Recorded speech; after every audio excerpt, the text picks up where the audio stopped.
Amin, amin, amin. Ahli-ahli yang berhormat sekalian, pada 16 Ogos yang lalu, buat kali kedua dalam tempoh pemerintahan beta, negara telah sekali lagi menyaksikan peletakan jawatan Perdana Menteri Malaysia. Pada kesempatan ini, beta ingin menzahirkan penghargaan kepada Yang Berhormat Tan Sri Datuk Haji Mahyadin bin Haji Muhammad Yassin, Perdana Menteri Malaysia yang ke-8 dan barisan ahli jemaah menteri yang telah menerajui pentadbiran negara mengharungi cabaran pandemik COVID-19 yang getir. Seperti yang berlaku pada tahun 2020 yang lalu, ekoran peletakan jawatan Perdana Menteri Malaysia yang ke-7, amanah berat untuk memilih dan melantik Perdana Menteri Malaysia yang ke-9 telah beta laksanakan dengan berpandu pada perlembagaan persekutuan. Selaras dengan konsep raja berperlembagaan dan demokrasi berparlimen, beta telah memberi peluang pada semua 220 orang ahli-ahli Dewan Rakyat untuk menamakan menerusi surat akuan seorang ahli Dewan Rakyat yang diberi kepercayaan untuk dilantik sebagai Perdana Menteri. Menerusi surat-surat akuan tersebut, beta mendapati seramai 114 ahli Dewan Rakyat telah memberi kepercayaan kepada Yang Amat Berhormat Datuk Seri Ismail Sabri Yaakob, Ahli Parlimen Bera. Pada 19 Ogos 2021, setelah menerima menghadap semua 114 ahli Dewan Rakyat tersebut, beta telah berpuas hati bahawa kepercayaan yang diberikan kepada Yang Amat Berhormat Ahli Parlimen Bera adalah dengan kerelaan mereka sendiri serta dengan tanpa sebarang paksaan.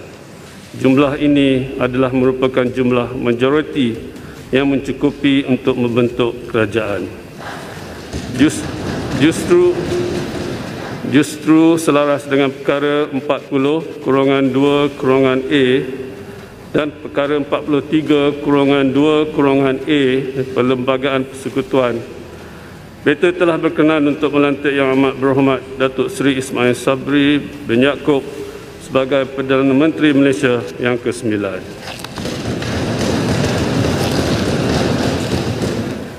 Ahli-ahli yang berhormat sekalian, kerajaan yang baru dibentuk ini hendaklah segera melipat gandakan usaha untuk memerangi pandemik COVID-19 dan membawa negara serta rakyat beta keluar dari ancaman pandemik ini. Menerusi amalan budaya kerja berprestasi tinggi dan tumpuan untuk mencapai sasaran jangka pendek dan panjang, beta percaya kerajaan ini mampu membuktikan pencapaian awalnya dalam tempoh 100 hari pertama. Melangkah ke hadapan, beta ingin menasihatkan pada semua pihak untuk mengamalkan demokrasi bermusyawarah dalam mencari penyelesaian kepada apa jua permasalahan. Justru beta menyambut baik keterbukaan kerajaan dengan memberi peluang kepada pelbagai pihak termasuk ahli parlimen untuk melibatkan diri dalam tadbir urus negara. Di sini beta turut menyambut baik dan amat menghargai usaha-usaha ke arah merealisasikan pendekatan baharu kerjasama duipartisan antara semua pihak yang bakal membentuk lanskap politik baharu dan membawa perubahan dalam sistem pentadbiran negara.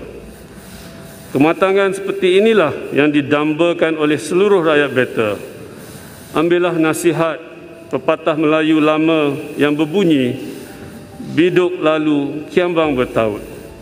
Sesungguhnya yang menang tidak menang semua dan yang kalah tidak kalah semua. Hanya menerusi perpaduan, kesepakatan dan kebersamaan yang erat bagaikan sebuah keluarga Malaysia sahajalah kita akan dapat mengharungi pelbagai cabaran dan dugaan yang bakal ditempuh. Ahli-ahli yang berhormat sekalian, negara kita berada di atas landasan yang kukuh dalam menangani pandemik COVID-19 menerusi pembentukan Majlis Pemulihan Negara dan pelaksanaan program imunisasi COVID-19 kebangsaan serta pakej bantuan kewangan dan rangsangan ekonomi kepada rakyat. Beta amat menghargai segala usaha berterusan kerajaan dalam melaksanakan pelbagai strategi bagi menangani pandemik COVID-19 serta impaknya terhadap aspek ekonomi, aspek sosial dan kesejahteraan rakyat.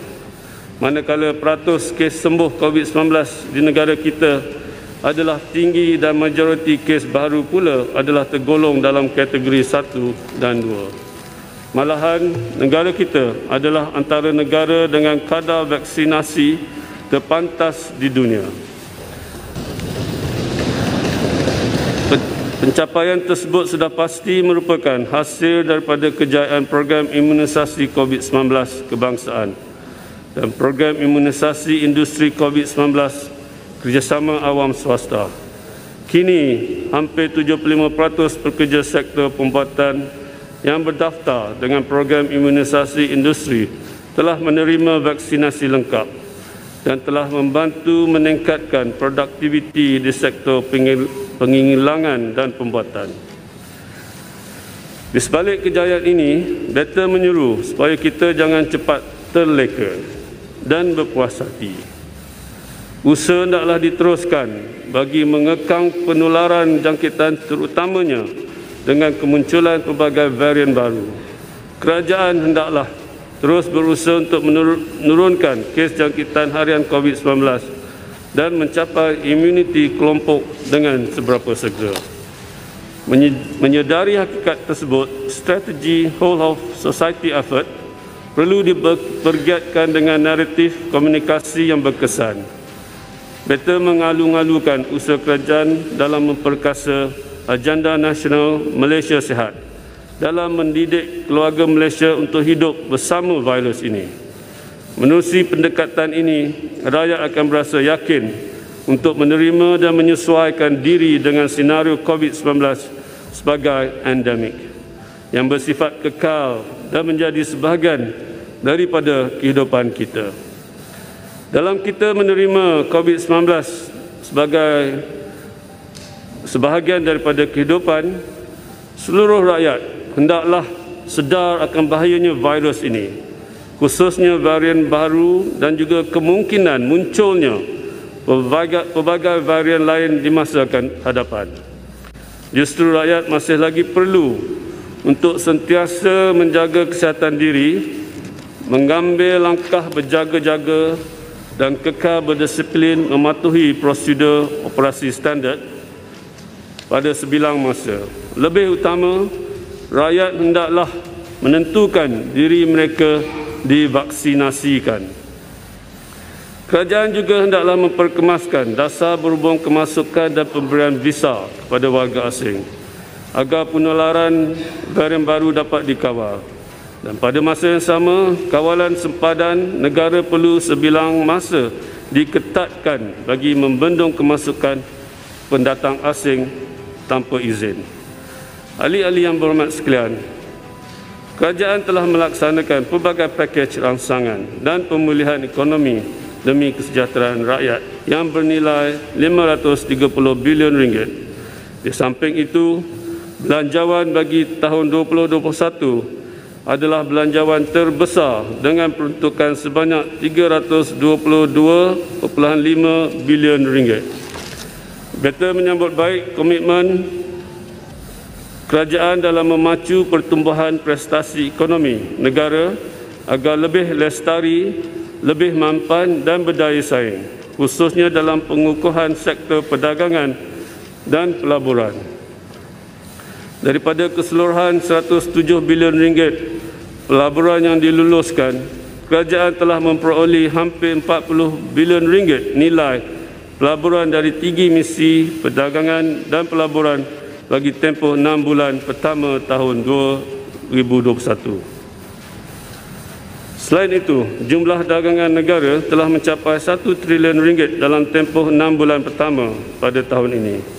Pencapaian pelaburan negara bagi kesemua sektor ekonomi juga telah meningkat hampir 70%. Ini jelas memberi imej yang sangat positif bahawa Malaysia adalah sebuah negara yang amat kompetitif, mesra perniagaan dan merupakan lokasi menarik bagi pelaburan antarabangsa dan domestik.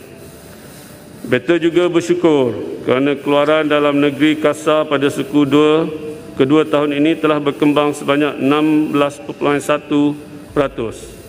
Secara keseluruhan, pelaksanaan pakej rangsangan pembukaan semula ekonomi dan struktur ekonomi Malaysia yang pelbagai, well diversified, telah berjaya menunjukkan trend pemulihan ekonomi. Pemulihan tersebut telah didorong oleh langkah yang diperkenalkan, termasuk bantuan tunai kepada rakyat serta pakej sokongan bagi kelangsungan perniagaan. Untuk separuh tahun 2021, kerajaan telah memberi bantuan tunai kepada 10 juta penerima dari golongan B40 dan M40, termasuk bantuan khas COVID-19 yang bernilai 10 bilion ringgit. Bagi perniagaan di bawah pakej pemulih, geran khas prihatin bernilai RM1,000 akan dibayar kepada lebih 1 juta perusahaan kecil, sederhana dan mikro. Demi kelangsungan perniagaan, pemulih juga telah menyediakan subsidi upah sehingga 4 bulan tambahan bernilai hampir RM4 bilion yang bakal memberi manfaat kepada lebih 200,000 majikan. Meskipun pandemik COVID telah memberi impak negatif terhadap sektor-sektor tertentu negara, beta berkeyakinan ekonomi Malaysia akan mula menunjukkan pemulihan selari dengan peningkatan kadar vaksinasi penduduk dan seterusnya memberi keyakinan pada semua pemegang taruh dan para pelabur. Oleh yang demikian, kerajaan hendaklah sewajarnya mempercepatkan pemulihan ekonomi menerusi pengubalan dasar-dasar yang mesra perniagaan dan pelaburan bagi meningkatkan lagi daya saing negara. Selain itu, perbelanjaan yang sewajarnya perlu turut disediakan bagi membiayai langkah kesihatan awam, menyediakan bantuan pada golongan yang terjejas, serta sokongan untuk menggiatkan aktiviti perniagaan selaras dengan pembukaan ekonomi. Untuk membolehkan perbelanjaan tambahan bagi tujuan tersebut, kerajaan akan membentangkan cadangan di Dewan Yang Mulia ini bagi meningkatkan siling perbelanjaan kumpulan wang COVID-19 serta had statuturi hutang kerajaan.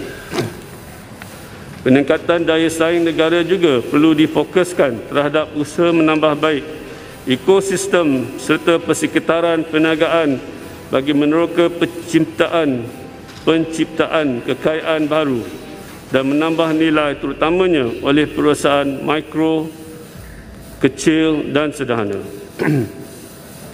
Perusahaan ini juga perlu diberi galakan untuk mengurus perniagaan secara digital demi untuk menjamin akses pasaran yang lebih luas. Selain itu, bidang-bidang pertumbuhan ekonomi baru perlu segera dikenal pasti supaya Malaysia tidak ketinggalan di arena global. Sementara itu, inisiatif baru dan aktiviti tambah nilai menerusi penggunaan otomasi dan teknologi untuk memajukan sektor perladangan, komoditi, perkebun kecil, pertanian, industri makanan, pelancongan dan mineral perlu dipercepatkan pelaksanaannya. Sektor-sektor tersebut sangat berpotensi untuk penciptaan sumber kekayaan baru negara. Di samping berupaya menjamin sekuriti dan nutrisi makanan negara, beta ingin menzahirkan ucapan tahniah di atas kejayaan rancangan Malaysia ke-11 bagi tempoh 2016 hingga 2020.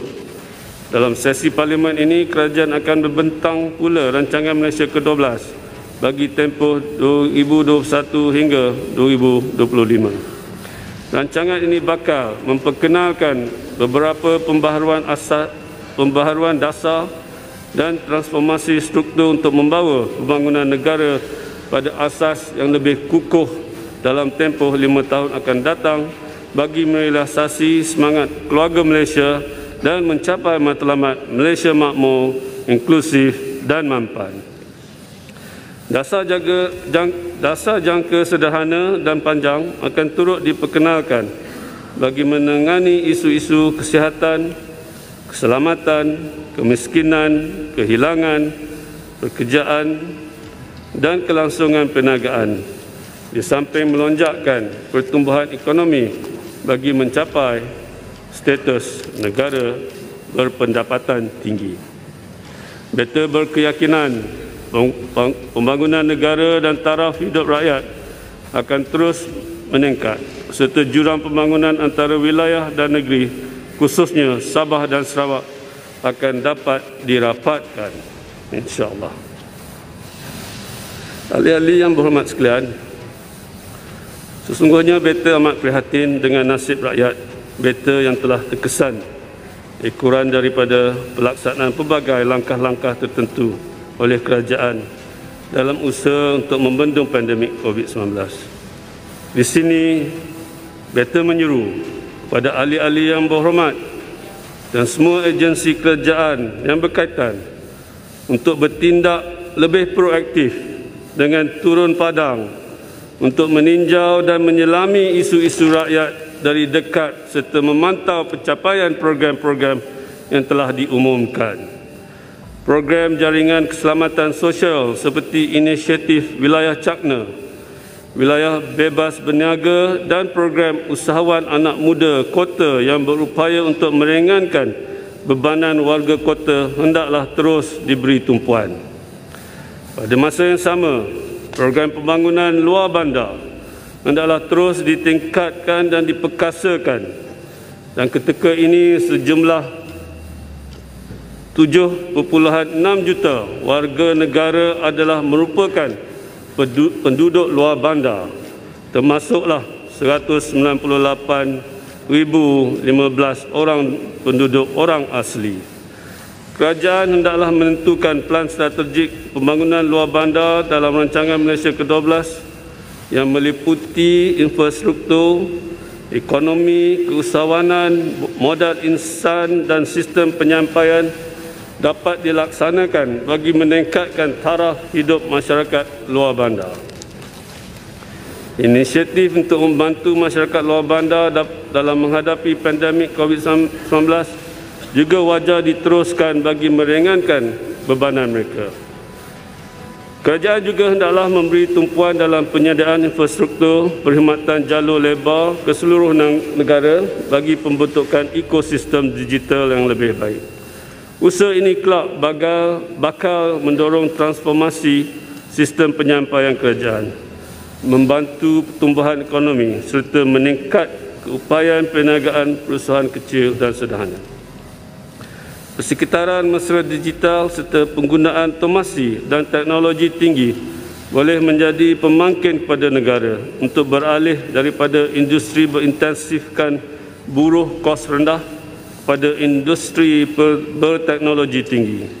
Di samping itu, ianya boleh memberi peluang pekerjaan kepada rakyat Malaysia dan seterusnya berupaya untuk mengurangkan penggunaan tenaga buruh asing. Walau apa jua cabaran yang dihadapi, bidang pendidikan tidak boleh dilupakan sama sekali. Pendidikan yang mencakupi pelbagai bidang ilmu hendaklah sentiasa diterokai, terutamanya pendidikan sains dan teknologi. Akses pendidikan yang lebih inklusif perlu diberi perhatian bagi melahirkan anak watan yang mampu menghasilkan pelbagai inovasi berimpak tinggi.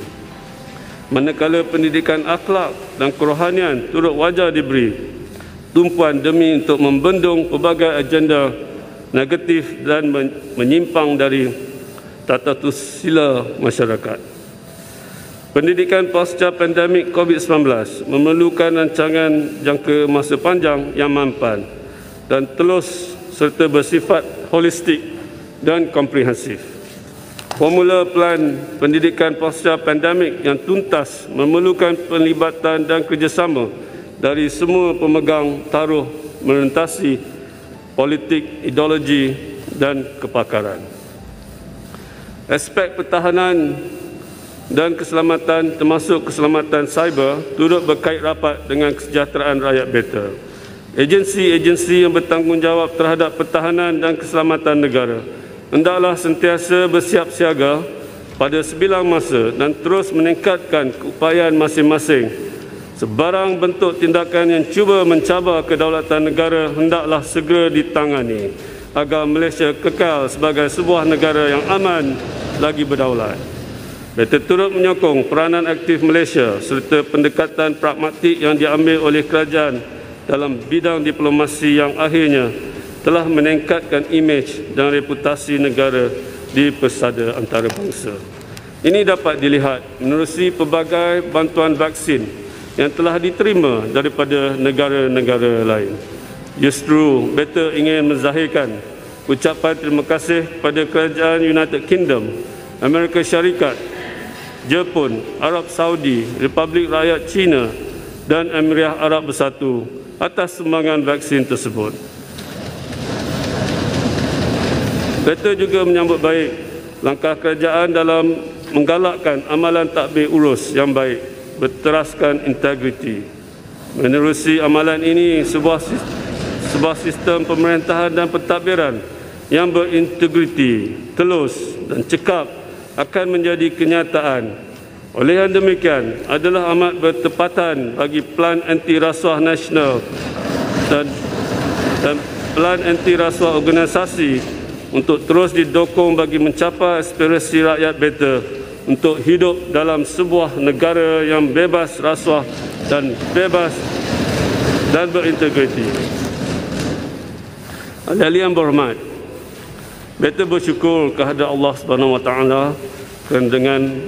kerana negara bertuah ini telah dilimpahkan rahmat, keamanan dan keharmonian yang berkekalan. Hasilnya, rakyat beta dari berbilang bangsa, budaya dan agama dapat hidup dengan penuh kemakmuran dan bekerja bersama-sama untuk kemajuan negara. Beta menyeru agar sebarang bibit-bibit pertelengkahan hendaklah segera dihentikan supaya Malaysia kekal sebagai sebuah negara yang aman, harmoni dan bersatu padu. Bersempena sambutan Hari Malaysia yang bakal diraikan tidak berapa lama lagi, beta menyeru kepada ahli-ahli yang berhormat dan seluruh rakyat beta untuk menghayati sejarah kemerdekaan negara dan pembentukan Persekutuan Malaysia agar kita akan sentiasa berdiri tegap dan kukuh di atas asas patriotisme dan semangat cintakan negara yang tinggi. Pada kesempatan ini, beta ingin merakamkan ucapan tahniah di atas kejayaan para atlet negara di Tamasya Sukan Olimpik dan Paralimpik Tokyo yang telah berjuang mengharumkan nama negara dengan berbekalkan sokongan dan doa dari seluruh rakyat Malaysia. Beta juga amat menghargai taat setia dan sumbangan anggota-anggota perkhidmatan awam, Angkatan Tentera Malaysia, Polis Diraja Malaysia serta agensi kerajaan yang telah mencurahkan khidmat bakti sehingga menjadikan Malaysia sebuah negara yang aman, makmur dan disegani. Dalam negara berhadapan saat getir mengharungi pandemik COVID-19, petugas barisan hadapan negara khususnya perkhidmatan kesihatan terus berusaha keras mencurahkan khidmat bakti tanpa mengenal penat dan lelah serta berhadapan dengan pelbagai cabaran dalam sebuah lanskap tempoh pandemik yang panjang. Justru, marilah kita terus menyokong dan merakamkan setinggi-tinggi terima kasih kepada semua petugas barisan hadapan dan sektor kritikal lain atas perkhidmatan mereka yang tiada bandingannya. Di sini saya ingin menjemput pada semua untuk berdiri untuk memberi tepukan gemuruh pada petugas-petugas barisan hadapan dan kepada para atlet yang berjaya di perangkat Olimpik dan Paralimpik. Sila.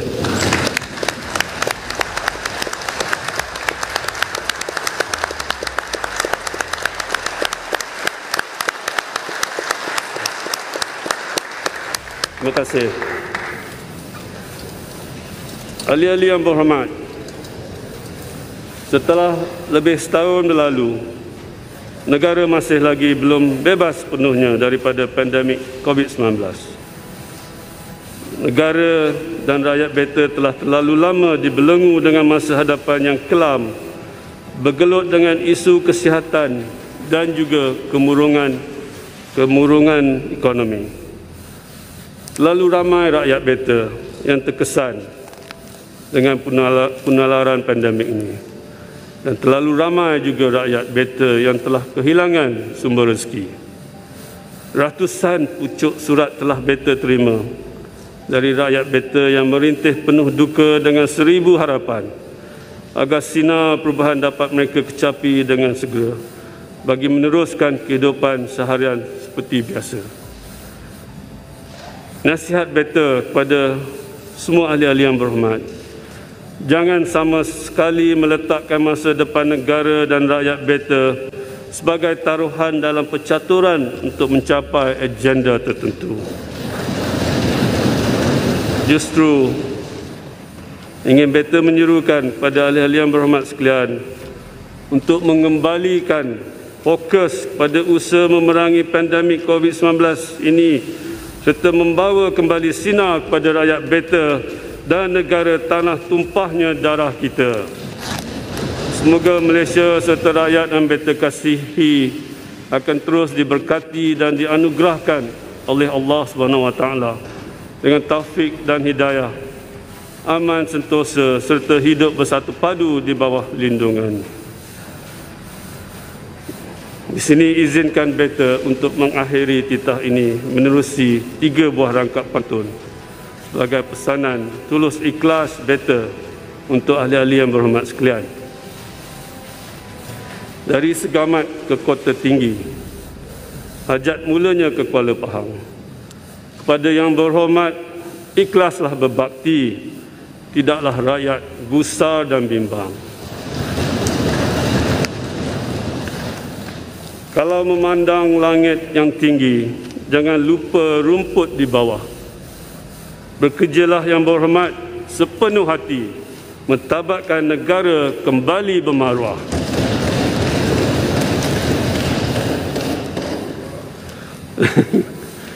Tak boleh jawab. Rempah halia digaul di uli, buat ramuan nasi kebuli, sumpah setia ketaatan diberi, pertahankan negara dan ibu pertiwi. Sekian, selamat bersidang, mudah-mudahan kita semua diberkati Allah SWT. Sekian, wabillahi taufiq wal hidayah. Wassalamualaikum warahmatullahi wabarakatuh.